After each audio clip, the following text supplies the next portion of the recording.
하나님 나라 백성의 삶의 방식 이라는 제목으로 여러분과 함께 말씀을 나누고자 하는데 사람들은 지금의 시기를 말세라고 합니다. 말세. 곧 세상의 끝이 다가오고 있다는 거죠. 다른 한편으로는 주님이 오실 날이 멀지 않았다는 뜻이기도 해요. 그러면 말세의 징조가 어떤 게 있을까요? 여러분, 사람들이 말세라고 하는데 말세의 징조가 뭐가 있을까요?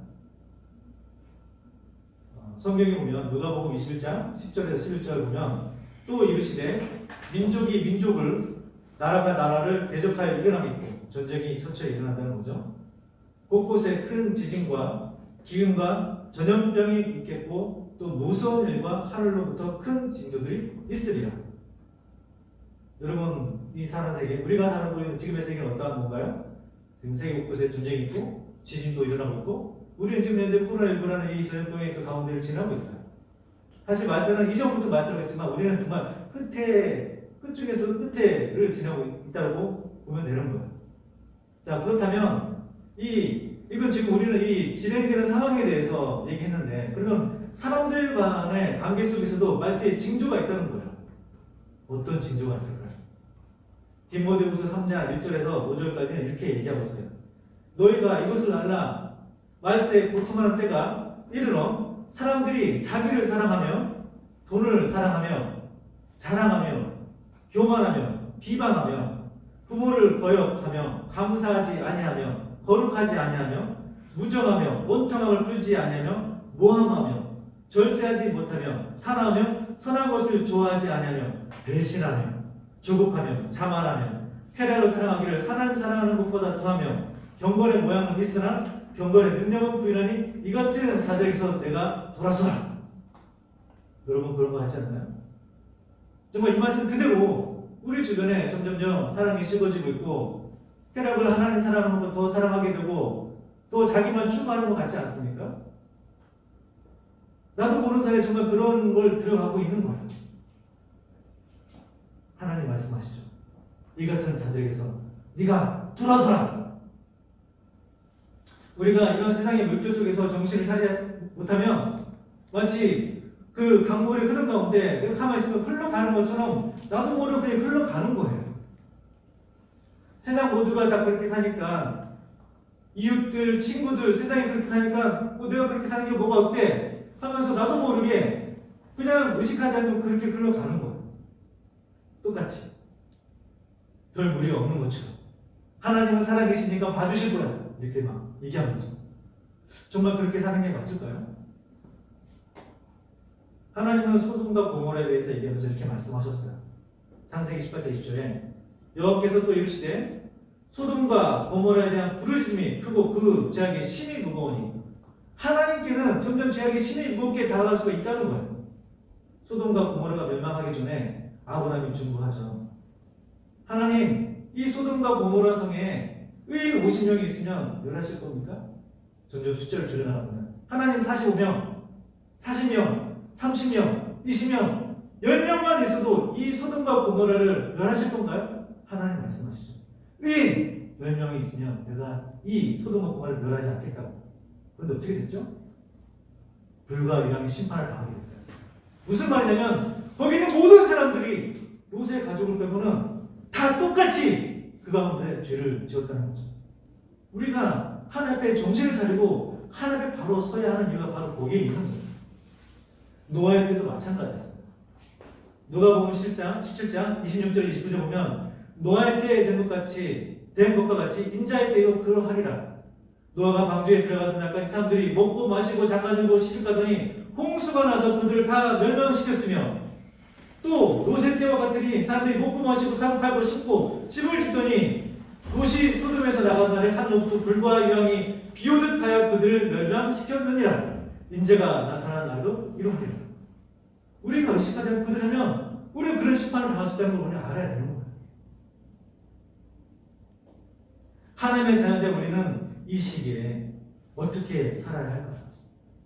오늘 본문 말씀을 통해서 그것을 살펴보기를 원합니다. 우리가 삶을 살아가는 데 있어서 먼저 확인해야 될 게 있어요. 첫 번째로 하나님 나라 삶의 기준을 명확히 해야 하는 겁니다. 우리 같이 읽습니다. 빌보드 3장 1절. 자, 같이 읽습니다. 시작. 너희로부터 원한 자 곧 주 예수 그리스도를 기다리노니. 하나님 나라 삶의 기준이라는 것은 무엇에 대한 기준일까요? 우리가 사는 삶의 가치관을 얘기하는 거예요. 자, 사람들이 어떤 삶의 가치관을 가지고 있죠? 나는 편안한 삶을 추구해. 내가 편한 게 가장 제일이야. 어떤 사람들은 돈을 많이 버는 게 그들의 삶의 가치관이에요. 어떤 사람들은 명예롭게 내가 뭔가 인정받고 명예롭게 사는 것이 삶의 가치관이에요. 성공하는 것. 내가 어떻게 해서든지 수단과 방법을 가리지 않고 심지어 성공하는 것을 마치 삶의 가치관으로 생각을 해요. 또 어떤 사람들은 끊임없는 쾌락을 추구해요. 점점 더 강도를 높여서. 또 어떤 사람들은 특별히 우리 학생들은 그냥 목적 없이 살기, 많은 사람들이 그렇게 살기를 해요. 그냥 하니까 따라서 이렇게 하는 거예요. 자, 이런 삶의 기준을 쫙 추격해서 세 가지로 나누면 세 가지로 분류할 수 있는데 육신의 정욕, 안목의 정욕, 이생의 자랑 이렇게 세 가지로 크게 분류할 수 있어요. 뭐 여러분 많이 들어보셨죠? 우리 창세기 3장 6절 한번 같이 보겠습니다. 여러분 같이 읽습니다. 시작. 먹음직도 하고 모함직도 하고 지혜롭게 할 만큼 탐스럽기도 한 나무인지라. 여자가 그 열매를 따먹고 자기와 함께 있는 남편에게 놓치매 그도 먹은지라. 자, 무슨 말이죠? 제가 말씀드렸죠. 서양 사람들이 추구하는 가치관 줄이면 세 가지로 요약될 수 있는데 육신의 정욕, 안목의 정욕, 이생의 자랑이다. 여기서 창세기 3장 6절에 먹음직하고는 육신의 정욕을 얘기하는 거예요. 육신의 욕망, 육신의 소욕, 자극하는 거죠. 막 그렇게 충동질하는 거죠. 보험직하고 막 뭐 눈으로 보고 싶은 거예요. 스마트폰, 핸드폰, 뭐 동영상, 유튜브 막 자극하는 거예요. 그리고 눈으로 음란한 것들 계속 자극하도록 죄를 짓게 하는 거예요. 지혜롭게 하는 만큼 내가 자랑하고 싶은 거, 명예로운 거, 막 이런 것들로 자극하는 거죠. 뭐죠? 사탄의 유혹이라는 거예요. 왜요? 하나님에서 떨어지게 하는 거예요. 멸망시키게 하는 거예요.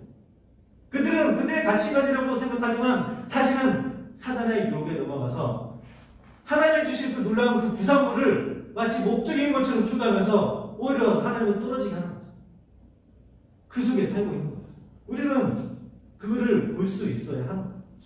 하나님은 성경에 분명히 얘기하고 있습니다. 요한일서 2장 15절 16절 제가 얘기했고 여러분 우리 그대로 읽겠습니다. 이 세상이나 세상에 있는 것들을 사랑하지 말라. 누구든지 세상을 사랑하면 아버지의 사랑이 그 안에 있지 아니하니. 세상에 있는 모든 것이 육신의 정욕과 안목의 정욕과 이생의 자랑이니 다 아버지께로부터 온 것이 아니요 세상으로부터 온 것이라. 같이 읽습니다. 이 세상도 그 정욕도 지나가되 오직 하나님의 뜻을 행하는 자는 영원히 거하느니라. 하나님의 뜻을 행하는 자는 영원히 거하느니라. 주님 말씀하셨습니다. 우리가 우리의 기준을 하나님의 뜻에 맞추기 위해서 저와 여러분이 알아낼 게 있는데 먼저는 우리가 주목하는 것, 우리의 삶의 목적은 이 보이는 것이 아니라 보이지 않는 세계라는 것을 명확히 알아야 해요. 사실 이 보이는 세계는 지난주 말씀드렸죠? 보이지 않는 세계에 속한다. 영혼이 잘된 같이 범사가 돼도 강건하다고 주님 말씀하셨어요. 우리의 초점은 이 보이지 않는 세계에 맞춰줘야 합니다. 그렇다고 해서 보이는 세계, 현실을 무시하자고 말씀드리는 게 아니에요. 우리가 영혼이 잘 되는 게 하나님 앞에 온전한 질서를 쌓게 되면 바른 가치관을 세우게 되면 올바르게 추구하게 되면 세상 사람들이 얘기하는 그 성공의 것들은 자연스럽게 따라오는 부산물인 거예요. 하나님께 누리게 해주신 그런 것들인 거예요. 이 주객이 바뀌면 안 되는 거예요. 우리의 초점은 하나님, 보이지 않는 세계에 맞춰줘야 하는 거예요. 두 번째는 우리의 시민권은 하늘에 있다는 걸 기억해야 돼요. 내가 그냥 이 땅에 살다가 죽어가는 그런 사람이 되는 게 아니고 나는 하나님의 자녀다. 나의 시민권은 하나님께 있다. 하늘의 시민권이 나의 그게 내 거라는 것을 저와 여러분은 분명히 알고 있어야 하는 거예요. 이걸 망각하게 되면 그냥 세상과 똑같이 마치 소돔과 고모라처럼 노아의 때처럼 그렇게 삶을 살아가는 거예요. 우리 반드시 그걸 알고 노아처럼 하나님 보시기에 의롭게 삶을 사는 게 필요한 거예요. 오늘 빌립보서는 에베소서, 골로새서 빌레몬서와 함께 바울이 감옥에서 쓴 편지예요. 이 빌립보 교회는 우리 바울이 이제 전도여행을 많이 하잖아요. 제2차 전도여행인데 마게도냐에 이 빌립보 교회를 세우게 됩니다. 이제 지금 우리말로 얘기하면 유럽 최초의 교회인 거예요. 유럽 최초의 교회. 바울은 2차 전도여행 기간에 이 마게도냐의 빌립보 교회를 세우고 거기서 이제 복음을 증거했죠. 그런데 놀라운 사실인데 뭐냐면 이 바울은 여러 지역을 다니면서 전도를 했는데 이 빌립보 교회만 유독 한 건 아니었어요. 사실 바울이 다른 지역에서 이 사역한 기간에 비해서 이 빌립보 교회 사역한 기간이 그렇게 많지는 않았어요. 근데 그럼에도 불구하고 오늘 본문에 나와 있는 것처럼 지금 이거는 그 바울이 1차 처음으로 로마의 감옥에 갇혀있는 시기에 이 빌립보 교회에서 에바브로디라는 사람을 보내요. 요즘은 자동이체로 현금 딱 보내지만 옛날에는 그게 없잖아요.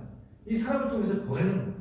갇혀있는 그 감옥 그 바울을 위해서 에바브로디를 통해서 헌금을 보내고 그리고 이 감옥에 있는 바울을 시중 들게 하는 거예요. 이 교회가 세워진 이후로 계속해서 이 바울과 끊임없는 교제를 쌓았던 그런 교회였어요. 이 빌립보서를 보게 되면 이 하나님의 성도들 교회들이 어떻게 하면 아름다운 생활을 할 수 있는지 하나님이 기뻐하시는 생활을 할 수 있는지 이 보여주는 게 바로 이 빌립보서예요. 자, 그러면 오늘 본문을 통해서 마땅히 이 땅에 사는 우리들이 어떤 일을 해야 되는지 무엇을 말씀하시는지 한번 보도록 하겠습니다. 먼저 하나님께서 말씀하시는 것은 자기 일을 구하는 것보다 예수의 일을 구하라고 주님은 말씀하셨어요. 너희는 이 땅에 살면서 자기 일을 구하기보다 예수의 일을 구하라. 빌립보서 2장 21절 우리 같이 한번 읽겠습니다. 자, 시작. 다 자기 일을 구하고 그리스도 예수의 일을 구하지 않는데 바울은 디모데 그리고 에바브로디와 함께 로마에 함께 있었습니다.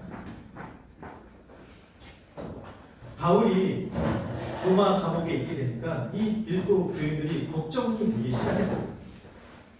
자기의 사역자가 자기들의 복음을 증거한 사람이 로마 감옥에 갇혀있네. 그러면서 이 빌립보 교인들이 자기들 목자를 잃어버렸다고 생각하기 시작한 거예요. 그러면서 점점 그 양들이 목자가 없는 것처럼 점점 방황하기 시작하는 거예요. 그래서 이 바울이 걱정이 됐어요. 이 빌립보 교인들이 흔들리지 않고 경고 쓰기를 원했어요. 그래서 누군가를 보내기 원했어요. 자기는 감옥에 있으니 못 가잖아요. 자, 그래서 누군가를 찾았는데 디모데를 보내겠어요. 그런데 다른 사람한테도 얘기하는 거예요. 자, 나 대신에 가서 이 빌립보 교인들을 굳건하게 하고 건면해줬으면 좋겠다 했는데 많은 사람들이 그렇게 하지 않은 거예요. 오직 디모데만 거기에 대해서 아멘하고 응답을 했었던 거예요.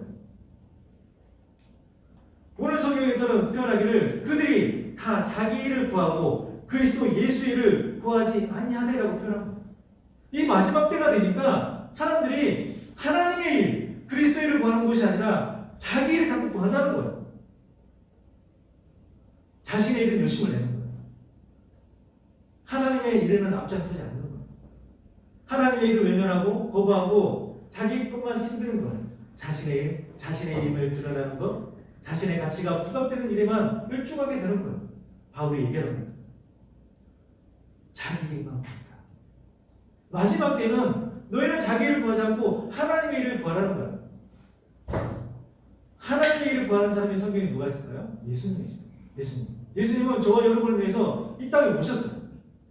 이 땅에 오셔서 채찍에 맞으시고 모욕을 당하시고 침뱉음을 당하시고 창에 찌르시고 마지막에는 십자가까지 지셨어요.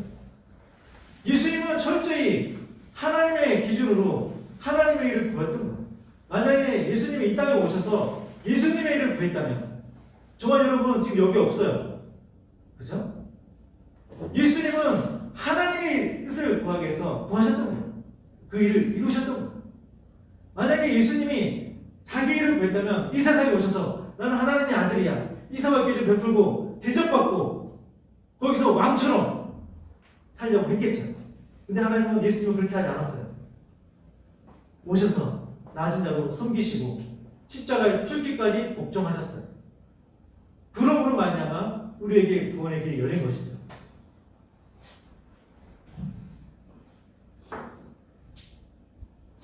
자기 일을 구한다는 것은 무엇일까요? 여기서 자기 일을 구한다는 것은 하나님이 내가 100개 감당할 수 없는데 10을 하라고 얘기하는 게 아니에요. 자기 일을 구한다는 것은 감당할 수 있는 능력이 충분함에도 불구하고 감당할 수 있는 충분히 자격이 됨에도 불구하고 스스로 못 가겠다고 변명하는 자들을 얘기하는 거예요. 하나님은 감당할 수 없는데 감당하라고 얘기하지 않으세요.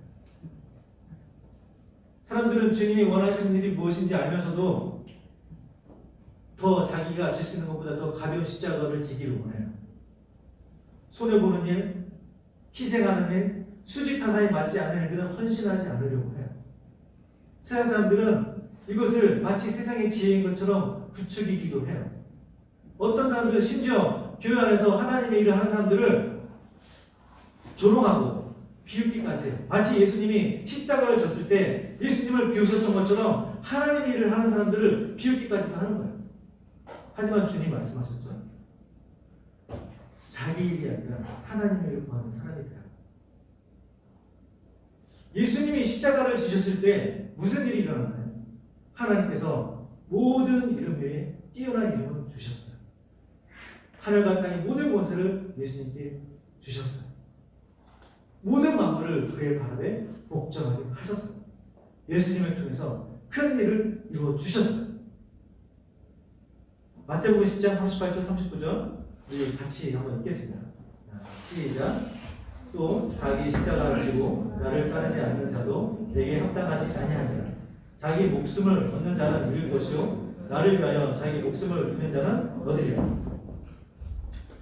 예수님의 일을 구한다는 것, 하나님의 일을 구한다는 것은 내게 맡겨진 일들을 충성스럽게 감당하는 것을 얘기하는 겁니다. 나의 부르심에 아멘 하고 고백하고 기쁨으로 주님과 동행하는 것을 얘기합니다. 하나님의 손과 발이 되고 하나님의 입술이 되어서 하나님의 뜻을 행하는 것을 얘기합니다. 예수 그리스도의 뜻을 구한다는 것은 나에게 주어진 십자가를 내가 지고 가는 것을 얘기하는 거예요. 이 마지막 때에 하나님은 저와 여러분이 나를 향한 그 부르심, 나를 향한 그 십자가, 내가 하기를 원하시는 것을 기꺼이 기쁨으로 감당하기를 원하시는 거예요. 자, 이 시대에 또한 하나님은 우리가 어떻게 살아야 돼 말씀하고 있는데, 두 번째로 서로 돌아보아 사랑과 선행을 격려하라고 말씀하고 있어요. 빌립보서 2장 25절 우리 같이 한번 읽겠습니다. 자, 시작.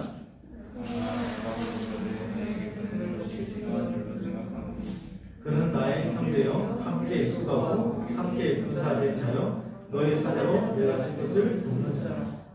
오늘 본문에 보면 바울이 나오고 에바브로디도가 나오고 또 빌립보 교회가 나와요. 자, 한번 보겠습니다. 이들이 어떻게 사랑과 선행을 격려하면서 살았는지. 바울은 하나님 복음에 헌신된 자였어요. 그런데 바울은 이 빌립보 교회의 성도들을 끝까지 염려하고 걱정하고 챙기고 있어요. 그죠? 한번 복음 들었다고 해서 끝인 게 아니고 이 마치 어린 양들처럼 잘 성장할 수 있도록 끝까지 내가 감옥에 있음에도 불구하고 그들을 걱정하고 기도하고 돌보고 있는 거예요. 마찬가지 여러분이 학교 생활 중에 가정 중에 또 여러분이 섬기는 일 가운데서 그냥 내가 이 시간 딱 한번 끝냈다고 생각하는 게 아니고 주님의 마음으로 기도하고 그들을 돌보고 나의 가정, 내가 하는 일을 돌보고 나의 사역을 돌보는 그런 마음이 필요한 거예요. 이 바울은 뿐만 아니라 자기에게 보낸 빌립보 교회에서 보낸받은 자, 이 에바브로디를 계속 챙기고 있어요. 에바브로디는 아픈지 병에 걸렸으면 계속 기도하고 병을 나을 수 있도록 기도하고 또한 이 에바브로디도가 이 빌립보 교회에 갈 수 있도록 또 추천하고 이를 기쁨으로 받으라고 권면하고 있어요. 이 바울은 이 교회뿐만 아니라 자기 주변에 자기를 섬기는 자를 계속 챙기고 있는 거죠. 자, 에바브로디도 한번 볼까요? 에바브로디도는 빌립보 교회에서 파송나온 사람이에요. 아까 말씀드렸죠? 헌물을 가지고 와서 이 감옥에 있는 바울을 계속 시정 들고 있는 거예요. 이 빌립보 교회의 대표로서 계속해서 바울을 시정 들면서 언제까지? 자기가 병에 걸리는 것도 모를 정도로 목숨도 아까워하지 않고 이 바울을 열심히 섬겼어요. 그리고 이 에바브로디도는 자기가 병이 걸렸을 때 병이 걸림을 알고 있는 이 빌립보 교회가 걱정하는 걸 알고 자기가 더 근심하는 거예요. 즉, 이 에바브로디도는 자기보다도 교회를 걱정하고 자기보다도 바울을 걱정했던 사람이에요. 하나님께서 은혜를 베풀어 주셔서 이 에바브로디도를 낫게 하셨어요. 사실 저와 여러분은 예수님이 이 땅에 보내신 에바브로디도와 같은 사람이에요. 이 에바브로디도는 빌립보 교회를 대표하는 사람이었죠. 저와 여러분은 이 세상에 에바브로디도처럼 예수님의 대표자, 그런 삶을 살길 원하는 거예요. 충실하게 잘 섬기길 원하는 거죠. 이 빌립보 교회를 볼까요? 빌립보 교회는 처음에 복음을 듣고서 그냥 끝이지 않고 계속해서 바울과 교제하면서 바울을 도울 수 있도록 에바브로디도를 보냈어요. 그리고 계속해서 헌금도 보내고 계속 중보하고 기도하는 거예요. 이처럼 이 교회에서 또 개인이 또 함께하는 성경자들이 서로 기도하고 섬기고 사랑하기를 주님 원하시는 거예요. 놀라운 게 있는데 뭐가 있냐면 에바브로디도가 아까 저와 여러분이 에바브로디도가 같다고 그랬죠? 이 바울이 에바브로디도가 빨리 빌립보 교회로 갈 수 있도록 청구하면서 이 빌립보 교회의 얘기를 에바브로디도를 모든 기쁨으로 맞이해라. 그리고 에바브로디도를 존중하라고 얘기하는 거예요. 저와 여러분이 이 땅에서 하나님의 사자로 수고하고 애쓰고 하나님의 일을 행할 때 우리가 천국에 가는 그날, 주님 앞에 가는 그날 주님이 말씀하시는 거예요. 수고하고 애쓴 자를 기쁨으로 영접해라. 이들을 존중히 여기라. 마땅히 이들은 받을 만한 자격이 있는 자들이라고 똑같이 얘기하고 있는 거예요. 저와 여러분이 이 땅에 하나님의 자녀로 사는 그 삶의 방식, 사는 모습이 절대 헛되지 않고 하나님께서는 기억하시고 이 땅뿐만 아니라 하늘나라에서 그것을 존중히 여김을 받을 수 있도록 기꺼이 기쁨을 받을 수 있도록 해주시는 거예요. 하나님은 저와 여러분이 서로 존중하고 또한 영접하기 원해요. 우리 마태복음 10장 40절 42절을 같이 한번 보도록 하겠습니다. 너희를 영접하는 자는 나를 영접하는 것이요 나를 영접하는 자는 나를 보내신 이를 영접하는 것입니다.